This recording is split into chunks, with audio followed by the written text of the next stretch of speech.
В эти дни в Амгинском районе начал свою работу передвижной диагностический комплекс «Флюмам» на базе автобуса ПАС, разработанный специально для обеспечения медицинской помощи жителям отдаленных сел.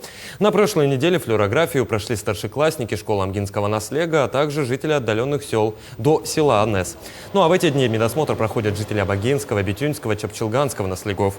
Работники передвижного комплекса стараются осмотреть как можно больше людей, чтобы обеспечить максимальную доступность и эффективность медицинской помощи. До конца текущего года администрация районной больницы намерена охватить все населенные пункты Улуса.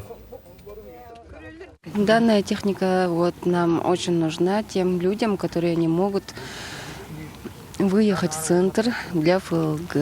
Они на месте же проходят и ФЛГ, и маммографию здесь же.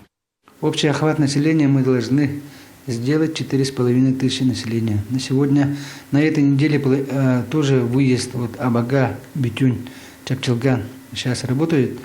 И там у нас план где-то 700-800 человек.